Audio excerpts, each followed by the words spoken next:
Welcome to fandom. আবার চলে এসেছি আজকে অনেক কোনো ট্রান্সফার নিউজ নিয়ে। ট্রান্সফার নিউজের চারিদিকে ছড়াছড়ি। আর তোমাদের কালকে একজনকে বলেছিলাম একজন মহান প্লেয়ার কিন্তু গেছে গিয়ে স্কাউট করতে, তো সেই নিয়েও কথাবার্তা বলবো। তাছাড়াও কিন্তু আজকে মোস্ট ইম্পর্টেন্ট ম্যাচ আছে আই লিগে, সেটা হলো মোহামেডানের ম্যাচ 7টা থেকে অ্যাওয়ে ম্যাচ।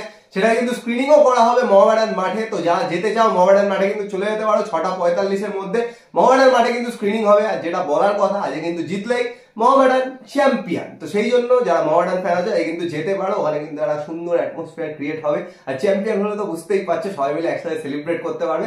প্রচুর ট্রান্সফার নিউজ আছে, সব আছে। কিন্তু সবার আগে প্রত্যেকদিন যেটা বলি, ইউটিউবে সাবস্ক্রাইব করে দিও আর ইনস্টাগ্রাম আর ফেসবুকে ফলো করে নিও। তো পুজোর থেকে প্রথমে শুনে নাও। তো যেটা বললো যে জিততেই হবে, তো আমি বলি জিততে লাগবে না, মোহামেডান শুধু ড্র করলেই কিন্তু চ্যাম্পিয়ন মোটামুটি আনঅফিসিয়ালি হয়ে যাবে। অফিসিয়ালি 13 তারিখ, যেটার ব্যবস্থা কিন্তু মোহামেডান ক্লাবের তরফ থেকে করছে। যুব ভারতীতে যাতে খেলে ট্রফিটা ওখানে নিতে পারে, প্রচুর সমর্থকও আসতে পারবে। তো সেই জন্য কিন্তু চেষ্টা করছে, যদি হয় সেটা তো একটা বিশাল বড় অ্যাচিভমেন্ট। আর মোহামেডান আই লিগ জিতে আইএসএল এ ঢুকছে, এটাও কিন্তু একটা বিশাল বড় ব্যাপার যে কলকাতা থেকে 3টে টিম 2024-25 সিজনে কিন্তু আইএসএল খেলবে, মানে টোটাল 6টা ডার্বি। তো এটা একটা বিশাল বড় ব্যাপার। তো সবাই কিন্তু দেখো, ইউরো স্পোর্টসে খেলাটা দেখাবে, এছাড়া ইন্ডিয়ান ফুটবলের ইউটিউব চ্যানেলেও কিন্তু দেখাবে।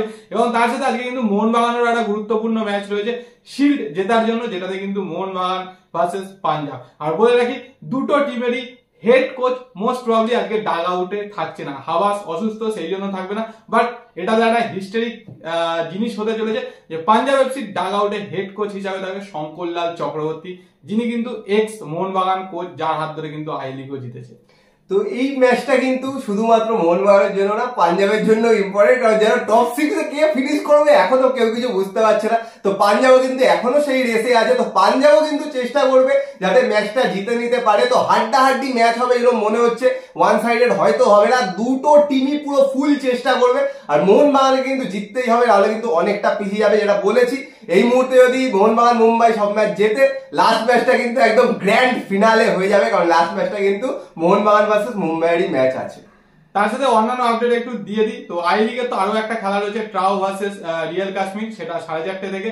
এবং বলে রাখি, জুনিয়র লিগ মানে এআইএফএফ জুনিয়র লিগ, এটা আন্ডার 15, তাতেও কিন্তু আজকে east Bengal versus United sports এর খেলা রয়েছে বিকেল 3:45 থেকে। তো এইগুলো তো রয়েছে। এবং তার সাথে একটু কলকাতা ফুটবল লিগ নিয়ে বলে দিই, একটা বিশাল বড় ঘটনা ঘটতে চলেছে কলকাতা ফুটবল লিগে, যেটা হচ্ছে কলকাতা ফুটবল লিগে কিন্তু নতুন একটা টিম ইনক্লুশন হচ্ছে। ফার্স্ট ডিভিশনে এন্ট্রি নিচ্ছে, সেটা হচ্ছে টেকনো ইন্ডিয়া গ্রুপের সিস্টার নিবেদিতা ইউনিভার্সিটি যারা ছিল, তারা কিন্তু পার্টিসিপেট করছে। এতদিন তারা স্পন্সর ছিল, সেখান থেকে কিন্তু টিম দিচ্ছে, যেই টিমের নাম দেওয়া হয়েছে ইউনাইটেড কলকাতা স্পোর্টস টিম। তো এই টিমের হেড কোচ হিসাবে করা হচ্ছে দীপক মন্ডলকে, এবং স্কাউটার হিসাবে বা টিমের টিডি হিসাবে কিন্তু ব্যারেটও থাকতে পারে, এরকমই কিন্তু হচ্ছে। বাট যেটা হলো মেন জিনিস, এটা হচ্ছে 1 কোটি টাকা, 1 কোটি টাকা ফ্র্যাঞ্চাইজি ফিস দিয়ে কিন্তু এন্ট্রি নিচ্ছে ফার্স্ট ডিভিশনে। এতদিন ফ্র্যাঞ্চাইজি ফিস দিয়ে, যেটা হয় সেটা কিন্তু থার্ড ডিভিশনে অনেক ক্লাব আসতো, যেটা 10 লাখ টাকা ছিল বা 5 লাখ টাকা এরকম একটা ছিল। তো ডায়মন্ড হারবার এফসি ফার্স্ট ডিভিশনে ঢুকেছিল, সেবার 15 লাখ টাকা দিয়েছিল। বাট লাস্ট ইয়ার মানে সে বছর জয়দীপ মুখার্জি এটা করে দিয়ে গেছিল যে প্রচুর টিম এত টাকা দিয়ে ঢুকে যায়, তো সেটা একটা মুশকিল হবে। তো 1 কোটি টাকা ফিস করেছিল ফ্র্যাঞ্চাইজি ফিসটা। তো সেটা 1 কোটি টাকা দিয়ে কিন্তু এই নতুন টিম ইনক্লুশন হচ্ছে, এটা একটা বিশাল বড়। এছাড়া বলে রাখি, 14টা ইউনিভার্সিটি টিমও কিন্তু আইএফ এর অ্যাফিলিয়েটেড হয়েছে। তো এটাতে কিন্তু সুবিধা হবে, কারণ আইএফএড কিন্তু একটুখানি ফান্ডিং এর মুশকিল হয়। কারণ আগের সিজনেও জানো, যেহেতু ডার্বিটা হয়নি, ওই জন্য কিন্তু স্পন্সরদের থেকে ফুল টাকাটাও পায়নি। তো এই টাকাটা দিয়ে আশা করা যায় লিগ স্ট্রাকচারটা অনেকটাই আরো ভালো করতে পারবে। আর পরের সিজনে সিএফএলটা হয়তো আরো অর্গানাইজ ভাবে করতে পারবে। আর যদি আমরা এই টিমের নতুন টিমের ট্রায়াল সম্পর্কে কিছু জানতে পারি, অবশ্যই জানিয়ে দেবো। এছাড়া যে সমস্ত ট্রায়াল আমাদের ফেসবুক আর ইনস্টাগ্রাম স্টোরিতে রেগুলার বেসে আমরা পোস্ট করি ট্রায়ালের আপডেট পেলে, তো অবশ্যই স্টোরি দুটো ফলো করে নিও, ফেসবুক এবং ইনস্টাগ্রাম পেজ দুটো ফলো করো, তাহলেই স্টোরি দেখতে হবে। আর ট্রায়ালের আপডেট কিন্তু সবকিছু পেয়ে যাবে স্টোরিতে। তো এবার আসি মেনলি ট্রান্সফার আপডেটের কথা। গতকালকে তো বলেইছিলাম যে মেহেদী তালাল একটা হয়ে গেছে, এছাড়া রবসন রবিনের কথাটা, যে একজন এক্স প্লেয়ার গেছেন বাংলাদেশে। গতকালকে বসুন্ধরার খেলা ছিল, সেখানে কিন্তু সেই প্লেয়ার একটা গোল করেছে, একটা অ্যাসিস্ট করেছে। তো বুঝতে পারছো, 11টা ম্যাচে ওদের 8টা গোল 8টা অ্যাসিস্ট হয়ে গেল। তো সেই প্লেয়ারের তো রয়েছে, এছাড়া বেশ কিছু ইন্ডিয়ান প্লেয়ারকে টার্গেট করেছে। তার মধ্যে আরো একজনের সাথে মোটামুটি একদম ফাইনাল স্টেজে কথাবার্তা চলে এসেছে, সেটা হচ্ছে হার্দিক ভাট। এই হার্দিক ভাট কিন্তু মুম্বাই সিটি এফসির প্লেয়ার ছিল, লোনে রাজস্থান ইউনাইটেড আছে, রাজস্থানের হয়ে কিন্তু আই লিগে খেলেছে।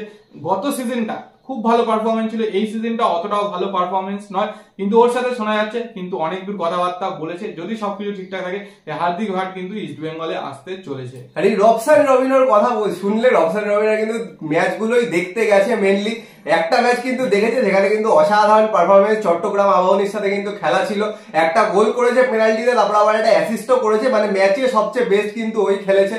আর বলে দিই আগের দিন যেটা বলতে ভুলে গেছিলাম, ওই দিন লেফট উইং খেলে মেনলি, লেফট উইঙ্গার, তো সেই জায়গা থেকে মানে একদম কেরিয়ারের পিকে আছে, 28-29 বছর বয়স, লেফট উইঙ্গার। আরেকটা ম্যাচও কিন্তু দেখবে সেখানেও যদি ভালো পারফর্ম করে তো হয়তো ওর সাথে কথাবার্তা বলবে, সবকিছু নেগোসিয়েশন চালাবে এই মুহূর্তে, যদি সবকিছু ঠিকঠাক থাকে দেখা যাক পরে ফিউচারে যদি কোনো মানে অ্যাডভান্সমেন্ট হয় তো অবশ্যই কিন্তু জানাবো, কিন্তু র্যাডারে কিন্তু আছে, চেক করছে তাকে, এখান থেকে লোকজন গেছে দেখছে খেলা, কথাবার্তাও চালাবে এরপরে, তো দেখা যাক আস্তে আস্তে করে অ্যাডভান্সমেন্ট হলে অবশ্যই জানাবো। তো এর সাথে বলে রাখি আরো বেশ কিছু ইন্ডিয়ান প্লেয়ারের সাথে কিন্তু ইস্ট বেঙ্গল ম্যানেজমেন্ট এই মুহূর্তে কথাবার্তা বলছে, তার মধ্যে একজন তো বিনীত রায় ছিল, বাট যেটা খবর হয়তো বিনীত রায় যদি না হয়, না হওয়ার চান্সও হয়তো একটু বেশি, কারণ বিনীত রায় হয়তো চেন্নাই এনএফসি তে যেতে পারে, কারণ জানো ওয়েন কোয়েল 6 জন নতুন ইন্ডিয়ান প্লেয়ারকে সাইন করেছে, তার মধ্যে বলেছিলাম মোহনবাগান থেকে 2 জন বেরোতে পারে, একজন হচ্ছে কিয়ান নাসি আর একজন হচ্ছে হামতে, এই 2 জনকে চাইছে।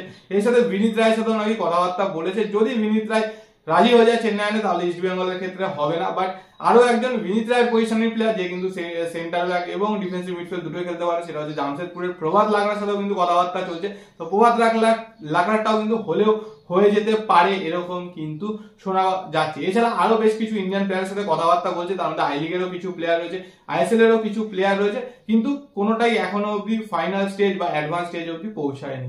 এরকম প্রচুর প্লেয়ারের সাথে কথা বলছে, কিন্তু যেগুলো কিন্তু মোটামুটি অনেকটা দূর গেছে তারা কিন্তু বেশিরভাগই ডিফেন্ডার বা সাইড ব্যাক এরকমই, এখনো কিন্তু ইস্ট বেঙ্গল মিডফিল্ডার দেখবে, কারণ মিডফিল্ডের পজিশনে কিন্তু অপশনস খুব কম আছে, তো মিডফিল্ডার কিন্তু ইন্ডিয়ান অবশ্যই দেখবে, যদিও একজন বিদেশি মিডফিল্ডারকে সাইন করিয়ে নিয়েছে তবুও কিন্তু ইন্ডিয়ান মিডফিল্ডার লাগবে, কারণ এফসি কাপে হয়তো বেশি বিদেশি খেলাতে পারবে, ঠিক আছে এফসি কাপ বলছি বারবার এফসি কাপ বলে ফেলি, এফসি চ্যাম্পিয়ন্স লিগ 2 এর কোয়ালিফায়ার্সে, তো ওইখানে কিন্তু ঠিক আছে, কিন্তু আইএসএল এ খেলার জন্য কিন্তু ইন্ডিয়ান প্লেয়ারদের উপর বেশি ডিপেন্ডেন্ট, কারণ 7 জনকে কিন্তু মাঠে রাখতেই হবে, তো সেই জায়গা থেকে মিডফিল্ডারের দিকে কিন্তু নজর রাখবে, মিডফিল্ডারদের নেওয়ারও চেষ্টা করবে, কিন্তু অন্যান্য সিজনের থেকে একটাই জিনিস বলবো, ইস্ট বেঙ্গলের ফেভারে যেটা আছে এএফসি যে স্পটটা আছে সেই জিনিসটা কিন্তু অনেকটা ম্যাটার করবে, অনেক প্লেয়ারকে কিন্তু এএফসি স্পটটা দেখিয়ে কিন্তু আনতে পারবে, কারণ সবাই কিন্তু চাইবে এএফসি টুর্নামেন্টে পার্টিসিপেট করতে, সেই জায়গা থেকে ইস্ট বেঙ্গলের জন্য কিন্তু একটু সহজ হতে পারে এবার প্লেয়ার সাইন করানোটা।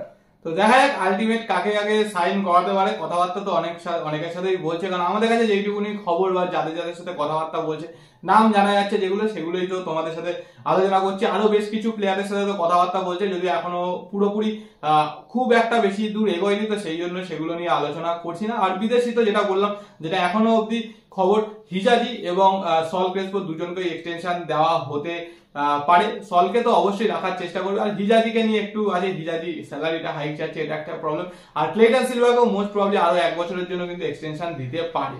এইগুলো তো হলোই। ডেভিডকে নিয়ে এখনো তোমাদের সবার প্রশ্ন, ডেভিডকে নিয়ে কিন্তু এখনো কোনো অ্যাডভান্সমেন্ট হয়নি, কারণ ওখানে কিন্তু একদম ফাইনাল স্টেজে আছে মোহামেডান, তো মোহামেডান আজকে যদি জিতে যায় তো চ্যাম্পিয়ন তো হয়েই গেল, তো সেই জায়গা থেকে তারপরে হয়তো ডেভিডের সাথে কথাবার্তা আবার শুরু করবে, প্রি কন্ট্রাক্ট দিয়েছে মানে কিন্তু একদম কনফার্ম হয়ে গেছে তা নয়, কারণ এখনো কিন্তু যে মেন কন্ট্রাক্ট সেখানে কিন্তু কোনো রকম অ্যাডভান্সমেন্ট হয়নি, সাইনিং হয়নি, এরপরে হয়তো এই ম্যাচটা হয়ে যাওয়ার পরেই তারপর হয়তো ডেভিডের সাথে আবার কথাবার্তা করবে, নেগোসিয়েট করে আনার চেষ্টা করবে, যেটা বললাম মোহামেডানও কিন্তু রাখতে চাইবে, ইস্ট বেঙ্গল কিন্তু নিতে চাইছে, কিন্তু ইস্ট বেঙ্গলের কাছে একটা ছোট অ্যাডভান্টেজ যেটা হলো এফসির স্লটটা কিন্তু আছে, তো দেখা যাক ফাইনালি কি হয়, এখনো কিন্তু এই স্টেজেই আছে। তো যা যা বক্তব্য ছিল সব বলে দিলাম, সব প্লেয়ারদের কথা, ইম্পর্টেন্ট ম্যাচ দুটোর কথাও কিন্তু বলে দিলাম, তোমাদের কি বক্তব্য কমেন্ট বক্সে কমেন্ট করে জানিও, আর ভিডিওটা ভালো লাগলে লাইক করে দিও, শেয়ার করে দিও, চ্যানেলটা অবশ্যই সাবস্ক্রাইব করে দিও, আর বেল আইকনটা টিং টং করে দাও রেগুলার নোটিফিকেশন পাওয়ার জন্য। তো চলো এখনের জন্য টাটা।